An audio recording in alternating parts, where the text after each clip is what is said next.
నమస్కారం, my news కి స్వాగతం. నా పేరు శ్రీనివాస్. ఇక వివరాల్లోకి వెళ్తే, మాజీ ముఖ్యమంత్రి తెలుగుదేశం పార్టీ జాతీయ అధ్యక్షులు నారా చంద్రబాబు నాయుడు అరెస్టుకు ఖండిస్తూ నారా బ్రహ్మణి ఇచ్చిన పిలుపు మేరకు సెప్టెంబర్ 30వ తేదీ రాత్రి 7 గంటల నుండి 7 గంటల 5 నిమిషాల వరకు 5 నిమిషాల పాటు మోత మోగిద్దాం అనే కార్యక్రమం ఒంగోలు బీకే అపార్ట్మెంట్లో నిర్వహించారు. ఈ కార్యక్రమంలో తెలుగుదేశం పార్టీ ఉపాధ్యక్షులు ఒంగోలు మాజీ శాసనసభ్యులు దామచల జనార్దనరావు మరియు వారి సతీమణి దామచల నాగ సత్యలత, బండారు మదన్, లక్ష్మీ కుమారి, మండవ లావణ్య, పావని ఈ కార్యక్రమంలో పాల్గొని చంద్రబాబుకు సంఘీభావం తెలియజేశారు.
అందరికీ నమస్కారాలు. ఈరోజు ఏదైతే మన ప్రీతం నాయకులు చంద్రబాబు నాయుడు గారి అక్రమ కేసు సందర్భంగా ఈరోజు రాష్ట్రం అంతా కూడా ప్రతి నియోజకవర్గంలో రిలే నిరాహార దీక్షలు చేస్తా ఉన్నాం. 18 రోజుల నుంచి రిలే నిరాక్షలు చేస్తా ఉన్నాం. ఈరోజు ఉండే పరిస్థితులు కూడా ఎక్కడ మన తెలుగు వాళ్ళు ఉన్నారో అన్ని రాష్ట్రాల్లో కూడా, ప్రపంచంలో అన్ని దేశాలలో కూడా మనకి చంద్రబాబు నాయుడు గారిని అక్రమంగా అరెస్ట్ చేశారు. కావాలని 4.5 సంవత్సరాలు ఏమీ లేని లాస్ట్ లో 5 నెలల్లో ఎలక్షన్ వస్తూ ఉంటే దాని సందర్భంగా కావాలని చెప్పి ఆయన అక్రమ కేసులో అరెస్ట్ చేయటం ఈరోజు యావత్ అందరూ కూడా తెలుగు వాళ్ళంతా కూడా రోడ్ల మీదకి వచ్చి నిరసన తెలపడం కూడా మనం చూస్తా ఉన్నాం. ఈరోజు ఒకసారి మనం గమనించుకుంటే ఆయన ఎప్పుడు కూడా చంద్రబాబు నాయుడు గారు ఎప్పుడు కూడా ప్రజలకు శ్రేయస్సు కోరి 43 సంవత్సరాల రాజకీయ చరిత్ర ఉన్న వ్యక్తి. ఎప్పుడు కూడా 10 సంవత్సరాల్లో రాష్ట్రంలో ప్రజలు ఏ ఇబ్బందులు వస్తాయో ముందు ఆలోచించి రాష్ట్రానికి అనేక విధాలుగా కూడా ఎన్నో సేవలు అందించిన వ్యక్తి చంద్రబాబు నాయుడు గారు. ఆయన 14 సంవత్సరాలు ముఖ్యమంత్రిగా ఉన్నా, 16 సంవత్సరాలు అపోజిషన్ లీడర్ గా ఉన్నా ఎప్పుడు కూడా ప్రజల శ్రేయస్సు కోసం ప్రజలకు ఏదో విధంగా చేయాలనే ఒక తపంతో పనిచేసే వ్యక్తి చంద్రబాబు నాయుడు గారు. ఈ రోజు ఉండే కార్యక్రమాల్లో ఆయన ఉన్న ఈ రోజు ఎగ్జాంపుల్ హైదరాబాద్ కానీ ప్రపంచంలో ఎంతో మంది వాళ్ళ సాఫ్ట్వేర్ రంగంలో వాళ్ళందరూ కూడా ఈ రోజు ఎక్కడో స్థిరపడి అనేక విధాలు కూడా కుటుంబాలన్నీ కూడా సంతోషంగా ఉన్నాయంటే అది కూడా చంద్రబాబు నాయుడు గారు ముందు చూపుతోటి ఈ రోజు అనేక కార్యక్రమాలు చేయడం జరిగిందని చెప్పి కూడా ఈ సందర్భంగా మేమందరం కూడా తెలియజేస్తా ఉన్నాం. ఈ రోజు ఛార్జ్ షీట్ లో పేరు లేదు, ఎవిడెన్స్ లేదు. ఈ రోజు ఏదైతే వాళ్ళు స్కిల్ డెవలప్మెంట్ మీద అరెస్ట్ చేశారో స్కిల్ డెవలప్మెంట్ మీద కూడా ఆ కంపెనీ వాళ్ళు కూడా అప్పుడుండే డైరెక్టర్ల కానించి అందరూ కూడా అసలు అవినీతి జరగలేదని చెప్పేసి వాళ్ళు చెప్పారు. అయినా కూడా వీళ్ళ దగ్గర ఎవిడెన్స్ లేకపోయినా ఈ రోజు అధికారాన్ని అడ్డం పెట్టుకొని ఈ సైకో జగన్ రెడ్డి ఈ రోజు ఏసీబీ అవ్వచ్చు, సిఐడి అవ్వచ్చు, ఇది ప్రభుత్వాలకు సంబంధించిన శాఖలు, వాళ్ళందరినీ పెట్టుకొని కావాలని ఆయన అరెస్ట్ చేసి లోపల పెట్టడం జరిగిందని చెప్పేసి కూడా మీకు ఈ సందర్భంగా తెలియజేస్తా ఉన్నాం. కాబట్టి ఈ రోజు ప్రజల్లో ఒక చైతన్యం వచ్చింది, మహిళల్లో విపరీతంగా వచ్చింది. ప్రతి ఊరిలో కూడా మహిళలు కూడా ప్రతి ఒక్కరు కూడా నిరసన తెలుపుతూ బయటకు ఎప్పుడు రాని వాళ్ళు కూడా మహిళలు కూడా ఈ రోజు ఇంట్లో నుంచి బయటకు వచ్చి ఈ వయసులో ఆయన కావాలని ఇబ్బంది పెడుతున్నారని ఈరోజు మహిళలు కూడా బయటకు వచ్చి చెప్తా ఉన్నా. ఈ జగన్ రెడ్డికి ఇంకా కూడా చర్మం లేక బుద్ధి లేకుండా ఈ రోజు ఉండే పరిస్థితుల్లో ఆయన ఇబ్బందులు పెట్టే పరిస్థితి వస్తుంది. ఆయన ఇంకా రేపు లోకేష్ గారిని చేస్తారంట, అచ్చెన్నాయుడు గారు చేస్తారంట, 100 మంది ఇన్ఛార్జీలని ఎమ్మెల్యేలను చేస్తారంట. మొత్తాన్ని చేసి లోపలికి కానీ డ్రమ్స్ కానీ ఇవన్నీ కూడా కార్యక్రమాలు చేశారు. ఇక్కడ నేనుండే ప్లేస్ లో కూడా, ఇక్కడ మన అపార్ట్మెంట్ లో కూడా ఒకసారి వాళ్ళందరూ కూడా ఇందాక 4ంటికి ఇక్కడ పెడుతున్నామని చెప్తే వాళ్ళందరూ కూడా చాలా మంది కూడా సంఘీభావం తెలపడానికి వచ్చిన మహిళలకు కానీ అదేవిధంగా ఇక్కడ ఉండే వాళ్ళందరికీ కూడా మనస్ఫూర్తిగా పేరు పేరున నా అభినందనలు, ధన్యవాదాలు తెలియజేస్తున్నాను. తెలుగుదేశం మిగతా పార్టీలు ఎవరైతే మద్దతులు ఇచ్చారో అందరూ కూడా కలిసి వీళ్ళు చేసే అవినీతి, వీళ్ళు చేసే దౌర్జన్యం అన్ని కూడా ప్రజల్లోకి తీసుకెళ్తాం. ఇంకా ప్రజల్లో తిరిగే రోజులు ఉన్నాయి. ప్రజలకు అన్ని కూడా వివరించి అన్ని కూడా ప్రజలకి అర్థమైందని చెప్పేసి ఈ సందర్భంగా మేము తెలియజేస్తూ ఈ రోజు కార్యక్రమానికి వచ్చిన అందరికీ, మా పార్టీ వాళ్ళకి కానీ అదేవిధంగా మహిళలకి, ఇక్కడ నివసించే వాళ్ళకి అందరికీ పేరు పేరున కళ్యాణ్ ఏదైతే కార్యక్రమాలు నిర్వహిస్తున్నారో వారాహిలో కూడా తెలుగుదేశం పార్టీ కూడా వాళ్ళు కూడా పాల్గొంటారు. తెలుగుదేశం పార్టీ కూడా చేసే కార్యక్రమాల్లో జనసేన వాళ్ళు కూడా పాల్గొంటారు. ఈ రోజు వారాహి కార్యక్రమానికి కూడా తెలుగుదేశం అందరం కూడా పార్టిసిపేట్ చేస్తాం. ఈ రోజు అందరం కూడా కలిసి ఈ సైకో జగన్ రెడ్డిని ఇంటికి పంపించేదాకా ప్రతి ఒక్కరం కూడా కష్టపడి ప్రతి ఒక్కరం కూడా మళ్ళా ఈ పార్టీ రాకుండా పుట్టగదులు పోయే విధంగా అందరూ కూడా కలిసికట్టుగా పనిచేస్తామని చెప్పి కూడా ఈ సందర్భంగా తెలియజేస్తూ ఇప్పుడు మన బాలాజీ గారు 2 నిమిషాలు. జైలు గోడల మధ్య ఉంచడానికి లేదా ఇళ్లలోనే నిర్బంధం చేయడానికి ప్రయత్నిస్తున్న సందర్భంలో ప్రజలందరూ కూడా ముక్త కంఠంతో మొక్కవని ధైర్యంతో ముందుకొచ్చి చంద్రబాబు నాయుడు గారు రిలీజ్ కావాలి, చంద్రబాబు నాయుడు గారు అక్రమ నిర్బంధాన్ని సహించాం, చంద్రబాబు నాయుడు గారి కోసం ఏ త్యాగానికి సిద్ధంగా ఉన్నామని తెలియజేసే క్రమంలో భాగంగా ఈ రోజు ఈ శబ్దం ఏదైతే ఉందో మోత మోగిద్దాం అనేటువంటి కార్యక్రమాన్ని రాష్ట్రం కాదు, దేశం కాదు, ప్రపంచం మొత్తం కూడా మారుమోగిస్తున్న సందర్భం. చంద్రబాబు నాయుడు గారిని తక్షణం విడుదల చేయాలి బేషరతుగా. అది జగన్మోహన్ రెడ్డి గారు అర్థం చేసుకోవాలి. ఇవాళ రాష్ట్రంలో ప్రజలందరూ కూడా నువ్వు చేస్తున్న దుష్ట పరిపాలన, దుర్మార్గమైనటువంటి అవినీతికరమైన పరిపాలన చేస్తున్న తీరుని అర్థం చేసుకున్నారు. మీరందరినీ జైల్లో పెట్టి లోకేష్ బాబు గారిని, చంద్రబాబు నాయుడు గారిని, తెలుగుదేశం పార్టీ నాయకులు నచ్చిన అందరినీ జైల్లో పెట్టి ఎన్నికల్లో గెలవాలనుకున్నావా? మొత్తం 175 నియోజకవర్గ ఇన్ఛార్జీలు జైల్లో పెట్టినా జనం ఒక తీర్పు ఇవ్వడానికి సిద్ధంగా ఉన్నారు. ఈ యొక్క వైఎస్ఆర్ కాంగ్రెస్ పార్టీని ఓడించి చంద్రబాబు నాయుడు గారిని ముఖ్యమంత్రి చేయడానికి 175 నియోజకవర్గాల్లో తెలుగుదేశం పార్టీని విజయ దుందుబి మోగించిన సిద్ధంగా కూడా తెలియజేస్తూ ఈ మోతతో నీకు అర్థమై ఉండాలా ప్రజల నిరసన, ప్రజల యొక్క అసమ్మతి, ప్రజల యొక్క ఏదైతే చంద్రబాబు నాయుడు గారి కోసం త్యాగం చేస్తున్నారో, పోరాటం చేస్తున్నారో, పోలీసులను అడ్డు పెట్టుకొని, సూర్యకాంతిని అడ్డు పెట్టుకొని, అది నిర్బంధాలు అరచేతిని అడ్డు పెట్టుకొని నిర్బంధాలతో సూర్యకాంతిని అడ్డుకోలేనటువంటి ఒక గుణపాఠాన్ని మీరు అర్థం చేసుకోవాలని కోరుకుంటూ, చంద్రబాబు నాయుడు గారు కడిగిన ముత్యంలాగా ఎటువంటి అవినీతి ఆరోపణలు లేనటువంటి చంద్రబాబు నాయుడు గారి జీవితం మొత్తం కూడా పారదర్శకంగా ఉంది. వారు వెంటనే రిలీజ్ కావాలని కోరుకుంటూ మాజీ ముఖ్యమంత్రి తెలుగుదేశం పార్టీ జాతీయ అధ్యక్షులు నారా చంద్రబాబు నాయుడు అక్రమ అరెస్టును ఖండిస్తూ ఒంగోలు చెన్నకేశవ లేఅవుట్ పార్క్ వద్ద శివపార్వతి ఆధ్వర్యంలో మోత మోగిద్దామనే కార్యక్రమాన్ని నిర్వహించారు. ఈ కార్యక్రమంలో తెలుగుదేశం పార్టీ నాయకులు, కార్యకర్తలు, మహిళా నాయకులు భారీగా హాజరై 5 నిమిషాల పాటు మోత మోగించి చంద్రబాబుకి సంఘీభావం తెలిపారు.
నగరంలోని లాయర్పేట టెంపుల్ టవర్స్ అపార్ట్మెంట్లో వినాయక చవితి నవరాత్రుల్లో భాగంగా వినాయక మండపం ఏర్పాటు చేసుకుని ప్రత్యేక పూజలు నిర్వహిస్తున్నారు.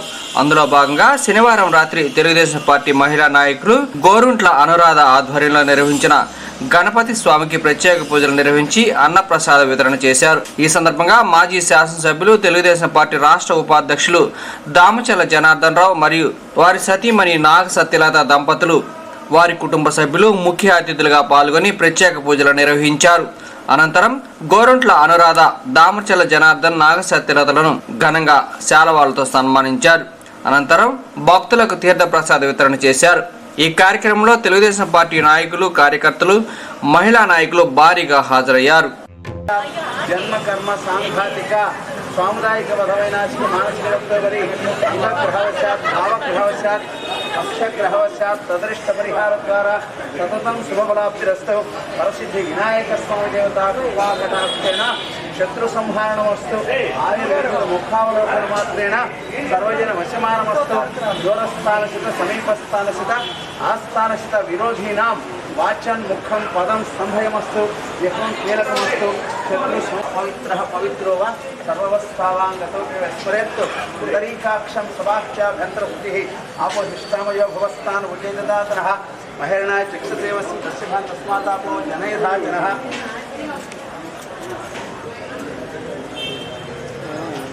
దేవస్య గృహే బయట.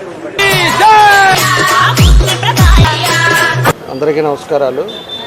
మనకి వినాయక చవితి సందర్భంగా మన ఒంగోలులో అనేక ప్రాంతాల్లో కూడా విగ్రహాలు పెట్టుకోవటం, దాంట్లో 90% వరకు నిమజ్జనాలు కూడా పూర్తి అయ్యాయి.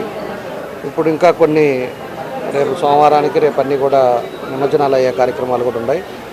దాని సందర్భంగా ఈరోజు మన అనురాధ గారి టెంపుల్ టవర్స్ అపార్ట్మెంట్లో మన వాళ్ళంతా కూడా పిలిస్తే మన గణేష్ విగ్రహం దగ్గరికి వచ్చాం. పూజా కార్యక్రమంలో మేము కూడా పాల్గొన్నాం. వాళ్ళు కూడా మంచి మనసుతోటి మమ్మల్ని కూడా ఆహ్వానించినందుకు ఈ అపార్ట్మెంట్లో ఉండే వాళ్ళందరికీ, అదేవిధంగా అనురాధ గారికి, వాళ్ళ హస్బెండ్ సూర్యబాబు గారికి ప్రత్యేకించి మా అభినందనలు తెలియజేస్తున్నాను. తప్పకుండా గణపతి ఆశీస్సులు అందరికీ ఉండాలి, అందరూ సంతోషంగా ఉండాలని చెప్పి కూడా ఈ సందర్భంగా శ్రీ సిద్ధి వినాయక కమిటీ ఆధ్వర్యంలో ఒంగోలు పట్టణంలోని స్థానిక సంతపేటలో ఏర్పాటు చేసిన వినాయక చవితి మహోత్సవాలు కన్నుల పండుగగా జరుగుతున్నాయి. ఉత్సవాల్లో భాగంగా నేడు రుద్రహోమం కార్యక్రమాన్ని అత్యంత భక్తి శ్రద్ధలతో చేపట్టారు. అర్చకుల మంత్రోచ్చారణ, మంగళ వాయిద్యాల నడుమ స్వామివారి కార్యక్రమం కన్నుల పండుగ సాగింది. అనంతరం భక్తులకు అన్నప్రసాద వితరణ కార్యక్రమాన్ని చేపట్టారు. అక్టోబర్ 1వ తేదీ ఆదివారం రోజున స్వామివారి నిమజ్జన కార్యక్రమం జరుగుతుందని కమిటీ సభ్యులు వాడపల్లి నాగరాజు తెలియజేశారు. భక్తులందరూ స్వామివారి నిమజ్జన కార్యక్రమంలో పాల్గొని విజయవంతం చేయాలని కోరారు.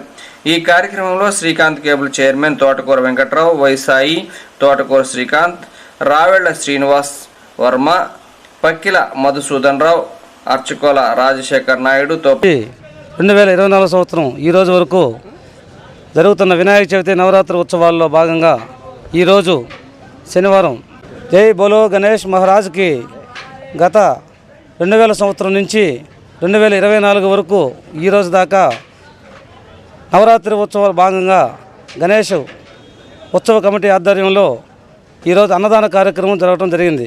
ఈ అన్నదాన కార్యక్రమం 2500 మంది దాకా భోంచేస్తున్నారు. ప్రతి సంవత్సరం కూడా మేము ఇలాగే కంటిన్యూషన్ చేస్తున్నాము. జై బోలో గణేష్ మహారాజ్కి. రోజు అన్నప్రసాదాలు జరుగుతూ ఉన్నాయి. రేపు నిమజ్జనం నిమిత్తము రేపు అందరూ వచ్చి జయప్రదం చేయవలసిందిగా కోరుచున్నాము. సంతపేట జై బోలో గణేష్ మహారాజ్. గణేష్ మహారాజ్కి జై. ఈ గణేష్ నిమజ్జనం రోజున అన్నప్రసాదం జరుగుతుంది. ఈరోజు రేపు లడ్డు పాట పాడుతున్నారు, వేలం పాట ఉంది కాబట్టి అందరూ పాల్గొనవలసిందిగా కోరుచున్నాము. రేపు నిమజ్జనం జరుగుతుంది కాబట్టి అందరూ పాల్గొనవలసిందిగా కోరుచున్నాము. ఒంగోలు నగరంలోని స్థానిక అంకమ్మపాలెంలో శ్రీకృష్ణ గణేష్ ఉత్సవ కమిటీ ఆధ్వర్యంలో గణేష్ ఉత్సవాలు వైభవంగా కొనసాగుతున్నాయి. ఉత్సవాల్లో భాగంగా భక్తులకు భారీ అన్న సంతర్పణ కార్యక్రమాన్ని కమిటీ సభ్యులు చేపట్టారు. ఈ సందర్భంగా ముందుగా గణనాథునికి ప్రత్యేక పూజలు నిర్వహించిన అనంతరం ఒంగోలు నగర పాలక సంస్థ మేయర్ గంగాడ సుజాత అన్నదాన కార్యక్రమం ప్రారంభించారు. ఈ అన్నదాన కార్యక్రమంలో భక్తులు వేలాది సంఖ్యలో పాల్గొని స్వామివారి అన్న సంతర్పణ కార్యక్రమాన్ని స్వీకరించారు. అనంతరం కమిటీ నిర్వాహకులు కార్పొరేటర్ జడా వెంకటేష్ మాట్లాడుతూ ఒంగోలు శాసనసభ్యులు బాలినేని శ్రీనివాసరెడ్డి సహకారంతో గణేష్ ఉత్సవాలను ఘనంగా నిర్వహించడం జరుగుతుందని తెలిపారు. ఉత్సవాల్లో భాగంగా గణనాథునికి నిమజ్జన కార్యక్రమాన్ని అక్టోబర్ 5వ తేదీన అంగరంగ వైభవంగా నిర్వహిస్తున్నట్లు తెలియజేశారు. స్వామివారి నిమజ్జన కార్యక్రమంలో ఒంగోలు శాసనసభ్యులు బాలినేని శ్రీనివాసరెడ్డి, యువ నాయకులు బాలినేని ప్రణీత్ రెడ్డి పాల్గొంటారని జడా వెంకటేష్ పేర్కొన్నారు. చేసి ఉన్న గణపతి నవరాత్రుల సందర్భంగా 30వ తేదీ అన్నదాన కార్యక్రమం జరిగింది. 2000 మందికి అన్నదాన కార్యక్రమం జరుగుతుంది. అలానే రేపు గురువారం బొమ్మ నిమగ్నం చేస్తారు. అదే ఆ రోజు మా నాయకులు ఎమ్మెల్యే గారు బాలినేని శ్రీనివాసరెడ్డి గారు, మా యువ నాయకులు బాలినేని ప్రణీత్ రెడ్డి గారి ఆధ్వర్యంలో ఈ కార్యక్రమం జరుగుతుంది. కావున భక్తులందరూ ఇచ్చేసి తప్పనిసరిగా కోరుచున్నాం. లడ్డు వేలం పాట కూడా 5వ తేదీ, బొమ్మ నిమగ్నం కూడా 5వ తేదీనండి. ఈ కార్యక్రమం అంతా బాలినేని శ్రీనివాసరెడ్డి గారు, బాలినేని ప్రణీత్ రెడ్డి గారి ఆధ్వర్యంలో జరుగుతుంది. ప్రజలందరూ ఇచ్చేయాల్సిందిగా కోరుచున్నాం. జయప్రదం చేయాల్సిన కోరుచున్నాం. 18 రోజులండి. 18 రోజుల భాగంగా ఈరోజు 30వ తేదీ అన్నదాన కార్యక్రమం జరిగింది. 2000 మందికి అన్నదాన కార్యక్రమం. అలానే 5వ తేదీ లడ్డు వేలం పాట, బొమ్మ నిమగ్నము. మా ఎమ్మెల్యే గారు బాలినేని శ్రీనివాసరెడ్డి గారు, బాలినేని ప్రణీత్ రెడ్డి గారు వచ్చి వారి చేతుల మీదుగా బొమ్మ నిమగ్నం. మా బొమ్మ మటుకు 18 రోజులు పెట్టామండి. 10 అంతే 13 రోజులకి 12 రోజులకి పెడతాం. ఈసారి కొంచెం టైం కుదరడం వల్ల మా నాయకులు 2024లో తెలుగుదేశం పార్టీ అధికారంలోకి రావాలని, చంద్రబాబు సీఎం కావాలని మరియు ఒంగోలు మాజీ శాసనసభ్యులు దామచర్ల జనార్దన్ మంత్రి పదవిని అధిరోహించాలని కోరుకుంటూ 43వ డివిజన్ విరాట్ నగర్లోని వినాయకుడి లడ్డూని 35,500 రూపాయలకి లడ్డు పాట పాడటం జరిగిందని తెలుగుదేశం పార్టీ నగర తెలుగు మహిళా అధ్యక్షురాలు పసుపులేటి సునీత మీడియాకు తెలియజేశారు. అనంతరం పసుపులేటి సునీతకు కమిటీ సభ్యులు ఘనంగా సన్మానించారు. లడ్డూను ఊరేగింపుగా మేళతాళాలతో పసుపులేటి సునీత లడ్డూను దక్కించుకున్నారు.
జై భీమ్ వ్యవస్థాపక అధ్యక్షులు జై భీమ్ నాగేశ్వరరావు జన్మదిన వేడుకలు ఒంగోలు మల్లయ్య లింగయ్య భవన్లో ఘనంగా జరిగాయి. ఈ సందర్భంగా పలువురు వక్తలు, ప్రముఖులు మాట్లాడుతూ జై భీమ్ నాగేశ్వరరావు చేసిన సేవలను కొనియాడారు. అనంతరం జై భీమ్ నాగేశ్వరరావు కేక్ కట్ చేశారు. ఈ సందర్భంగా వారి కుటుంబ సభ్యులు, అభిమానులు నాగేశ్వరరావును శాలువాలతో, పూలవాళ్లతో ఘనంగా సన్మానించి జన్మదిన శుభాకాంక్షలు తెలియజేశారు.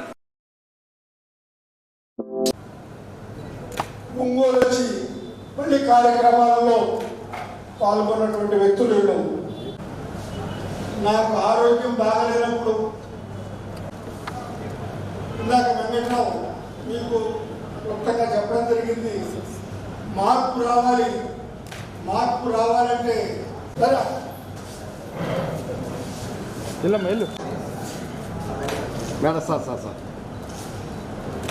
చదివేందని నన్ను క్వశ్చన్లు వేస్తూ ఉండేవాడు. ఆ విధంగా నేను చదవలేదని సార్కి అర్థమైపోయింది. తర్వాత మళ్ళీ అడిగితే ఇంకా చెప్పడం స్టార్ట్ చేశాను. నేను చదువుతున్నానని సార్కి అర్థమైంది. అట్టా అంబేద్కర్ గారి జీవిత చరిత్ర, రమాబాయి గురించి, సావిత్రిబాయి ఫులే గురించి, కాంచీరామ్ గురించి కొన్ని బుక్స్ ఇచ్చి నన్ను చదివించడం స్టార్ట్ చేశాడు. అయ్యంకాళి గురించి కానీ ఈ విధంగా మోటివేట్ చేశాడు. మోటివేట్ చేసిన తర్వాత నేనేం చేస్తానంటే 20లో మోటివేట్ అయ్యి 21లో అంబేద్కర్ జయంతి మా ఏరియాలో కూడా ఎందుకు చేయకూడదనే ఉద్దేశంతో నేను అంబేద్కర్ జయంతి కబడ్డీ పాల్లో చేద్దామని చెప్పి నేను చేశాను. గ్రాండ్ సక్సెస్ఫుల్ గా చేశాను. అప్పుడు అన్నారు ఫస్ట్ అంతా నిందలేసిన వాళ్ళు, తర్వాత ఏమన్నారంటే 23 సంవత్సరాల తర్వాత 23 సంవత్సరాల తర్వాత అంబేద్కర్ జయంతి ఈ విధంగా మంచి పెద్ద స్పోర్ట్స్ ఈవెంట్ పెట్టి ఈ విధంగా ప్రైజులు ఇచ్చి భోజనాలు పెట్టడం అనేది డొనేషన్ ₹1 కూడా మన ఏరియాలో రాకుండా అన్నప్పుడు నేను ఒకటే చెప్పాను, నాకు ధైర్యం అనేది నాగేశ్వరరావు సారే. ఎందుకంటే ఆ రోజు సారు ఎవరు ఏమి ఇవ్వకపోయినా కానీ సారు ఇస్తాడన్న నమ్మకంతో సార్ ఒక 4 చెప్పారు వాళ్ళని. ఆ విధంగా నేను అంబేద్కర్ జయంతి గ్రాండ్ సక్సెస్ఫుల్ గా చేశాను. ఇంకొక మాట ఇంకా ముగించేస్తాను, ఏమనుకోవద్దు. దాని తర్వాత నేను ఏం చేశానంటే అంబేద్కర్ గారి గురించి నేను దారుణంగా నాకు తెలిసిన దాంట్లో ఒక 2 ముక్కలు నేను మాట్లాడుతుంటే మా ఏరియాల పిల్లలందరూ కూడా ఏందని హేళన చేయడం ఈ విధంగా మాట్లాడారు. అదే పిల్లల చేత 2023 మొన్న జరిగిన అంబేద్కర్ జయంతి 132వ అంబేద్కర్ జయంతి 300 మంది కుర్రోళ్ళ చేత కబడ్డీ పాలనలో అంబేద్కర్ జయంతి జరిగింది. ఇక్కడ ఎవరైనా కబడ్డీ పాలన ఉంటే తెలుసు. ఎందుకంటే ఒక బైక్ ర్యాలీ ఉదయం 6 నిర్వహించాము. అదే రోజు సాయంత్రం బాణసంచాతో దిగ్విజయంగా అంబేద్కర్ గారి పటాన్ని ఆవిష్కరించి ఇక్కడేమో ఒంగోలు టౌన్ లో 3 లారీలు అయితే కబడ్డీ పాలనలో కూడా బాణసంచాతో ఒక మంచి మోటివేషన్ కార్యకర్తలు, అలాగే అసలు బహుజన్ జేపీ ఫౌండేషన్ అనే ఒక స్వచ్ఛంద సంస్థను స్థాపించి ఆ సంస్థ ద్వారా చాలా కార్యక్రమాలు, రాష్ట్ర స్థాయి క్రీడల పోటీలు, అలాగే రాష్ట్ర స్థాయి సాంస్కృతిక పోటీలు, అలాగే రాష్ట్ర స్థాయి కత్తిత్వం అన్నగారు పెడితేనే నేను చూశాను. స్త్రీలకి ప్రత్యేకంగా కత్తిత్వం అంటే అలాంటి క్రీడలు కూడా ఉన్నాయి. ఈ యొక్క ఒంగోలుకి పరిచయం చేసిన వ్యక్తి జేబీ నాగేశ్వరరావు గారు. అయితే వారి యొక్క సేవలు, వారి యొక్క త్యాగాలు, వారి యొక్క సేవా స్ఫూర్తిని విద్యార్థులు, మేము యువత ఎప్పుడు జరుపుకోవాలా, మేము జరుపుకోవట్లా. అంటే చిన్నపిల్లలప్పుడు ఏమో తల్లిదండ్రులు చేశారేమో కానీ అన్న ఆయన జీవితం చూసినట్టయితే విద్యార్థి దశ నుండి కూడా చాలా ఇంటెలిజెంట్. ఆయనతో పాటు చదువుకున్న వాళ్ళు ఈ ఉద్యమాల్లో, స్టూడెంట్ మూవ్మెంట్లో కానీ కమ్యూనిస్టు పార్టీ అనుబంధ సంస్థల్లో కానీ పనిచేయకుండా సమాజం పట్ల పట్టించుకోకుండా ఉన్న వాళ్ళు చాలామంది ఐఏఎస్లు, ఐపీఎస్లు పెద్ద స్థాయికి వెళ్ళారు ఆ రోజు. ఆయనతో పాటు చదువుకున్నవాళ్ళు. కానీ మీరు ఆయన చదువుకునేటప్పుడే స్టూడెంట్ లీడర్గా, తర్వాత ఈ సమస్యల పట్ల ట్రేడ్ యూనియన్ లీడర్గా, తర్వాత బ్యాంకులో చేరినప్పటికి కూడా ఆయన బ్యాంకులో కంటే బయట ఉద్యమాల్లోనే ఎక్కువగా కనిపిస్తూ ఉండేవాళ్ళు. నిరంతరం ఏదో ఒక ఉద్యమం జరుగుతూనే ఉండేది. ఆయన పేరు పేపర్లో వస్తూ ఉంటుంది, సమస్యల్లో ప్రతి సమస్యలు అనుకుంటూ ఉంటాడు. నేను మొట్టమొదట మా ఊర్లో ఒక సంఘటన జరిగింది. అప్పుడు దళితుల్ని నామధేయంతో ప్రకాశం జిల్లాలో పరిచయమైనటువంటి జేబీ నాగేశ్వరరావు యొక్క పుట్టినరోజు కార్యక్రమానికి సభాధ్యక్షులు అన్న ప్రొఫెసర్ హర్షప్రతాప్ దేవ్ గారికి, ప్రకాశం జిల్లాలో అనేక రకాల యాక్టివిటీస్ చేసినటువంటి అన్న నాగేశ్వరరావు అన్నకి జై భీములు తెలియజేస్తూ, మరి ఆయన యొక్క పుట్టినరోజు చాలా సంవత్సరాల తర్వాత ఆయన యొక్క అనుచరులందరూ, ఆయన యొక్క ఫాలో అయ్యేటువంటి వాళ్ళందరూ కూడా మరి ఆయన యొక్క పుట్టినరోజు చేయాలని ఒక మంచి సంకల్పాన్ని మరి అనుకొని ఈరోజు ఆయనకి పుట్టినరోజు జరపడం చాలా గొప్ప విషయం అని చెప్పేసి మొదటగా ఆయనకి జన్మదిన శుభాకాంక్షలు తెలియజేస్తూ, మరి జై భీమ్ జై భీమ్ అంటే జ్ఞానవంతుడా వర్ధిల్లని పాడి భాషలో అసలు ఆ జై భీమ్ అనేటువంటి ఆ నినాదాన్ని ఆయన ఇంటి పేరుగా మార్చుకున్నాడు ప్రస్తుతానికి. దానికి ఆయన ఈజ్ పర్ఫెక్ట్లీ డిజర్వింగ్ పర్సన్. ఎందుకంటే జ్ఞానవంతుడా వర్ధిల్లు అనేటువంటి ఆ మాటలు చూశారు, ఆ స్లోగన్ ఎందుకు ఆయన్ని దానికి డిజర్వింగ్ పర్సన్ ఎంతమంటే మేము 2001లో అంటే వెంకట్రావు మిషన్సే ముఖ్యం. దాన్ని నేను ఎక్కువగా సపోర్ట్ చేశాను. ఆయనకి యాక్చువల్గా ఈ జన్మదినాలు జరుపుకోవడం అంత ఇష్టం లేదు. ఎందుకంటే ఈ ఖర్చు ఇంకొక మీటింగ్కి సరిపోద్ది అనుకుంటాడు ఆయన. కానీ మేము పట్టుబట్టి చేయాలని అనుకున్నాం. ఒకరోజు మా బాబు పుట్టినరోజు అయితే ఆయన ఎక్కడో సోషల్ సర్వీస్లో ఉంటే రాలేదు. ఎందుకంటే మీరు బాబు పుట్టినరోజు కంటే బాబు పుట్టినరోజు మార్చి 24 కదా, ఇప్పుడు ఎందుకు అయింది అన్నాడు. యాక్చువల్గా మార్చి 24 ఎవరిదో తెలుసా? Bhagat Singh death day. ఆ రోజు గుర్తుపెట్టుకున్నాడు పిల్లలు పుట్టినరోజు కంటే కూడా. ఆయనకి ఎవరో సర్వీస్ మోటివేషన్ అలాంటిది. కాబట్టి ఆయన కలకాలం జీవించాలని, ఇలాగే మీ అందరికి సేవ చేయాలని నేను మనస్ఫూర్తిగా కోరుకుంటున్నాను. ఇలాగే ఆయన సపోర్ట్ చేస్తాను కూడా. ఖచ్చితంగా నేను మా పిల్లలు ఖచ్చితంగా సపోర్ట్ చేస్తాం ఆయనకి. ఎందుకంటే ఆయన ఎంచుకున్న మార్గం మంచి మార్గం. నీతిమంతులు జ్ఞాపకం చేసుకోవడం ఆశీర్వాదకరం అంటారు. అలాగే ఆయన నీతిమంతులు మా దృష్టిలో బాగా ఆయన కలకాలం జీవించాలని, 200 బ్రతకాలని కోరుకుంటూ ముగిస్తున్నాను. నాకు సహకరించినటువంటి వాళ్ళందరినీ కూడా ఇప్పుడు నేను అందరికీ పరిచయం చేయాలనుకుంటున్నాను. అందుకు ఇది ఒక 15-20 నిమిషాలు పడుతుంది. మీరందరూ కూడా ఆ 15 నిమిషాలు ఓపిక పెట్టాలని ఇప్పుడు నిర్ణయించుకుంటున్నాం. మా హోమ్ మినిస్టర్, ఫైనాన్స్ మినిస్టర్ గారికి కావాల్సిందిగా కోరుతున్నాను. అది సార్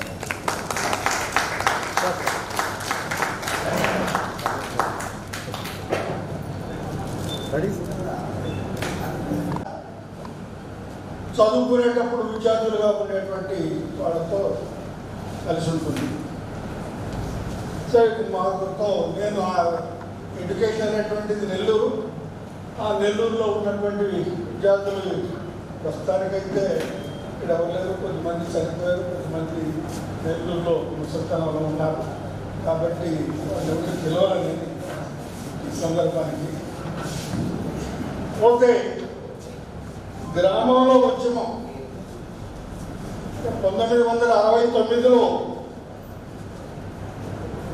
నా రాజకీయ జీవితం విద్యార్థి ఉద్యమంలో నా రాజకీయ జీవితం అనేటువంటిది ప్రారంభమైంది.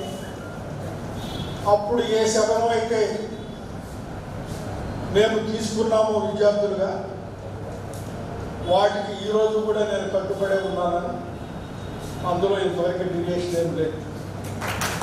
సమాజం కోసం సేవ చేయాలని, దోపిడీని అంతం చేయాలని, అందరికీ దోపిడీ లేనటువంటి సమాజం కావాలి.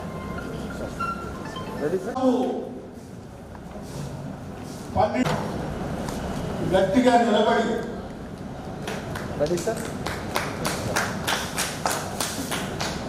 అతి త్వరగా సబ్జెక్టుని, ల్యాండ్ సబ్జెక్ట్ అనేటువంటిది చాలా కష్టమైనటువంటిది. నక్సలైట్లు మమ్మల్ని ఎక్కడి నుంచి ఊరి నుంచి పంపేయాలని. ఈ వార్త ఇంతటితో సమాప్తం. తిరిగి మరో బులెటిన్లో కలుద్దాం. అంతవరకు సెలవు. నమస్కారం.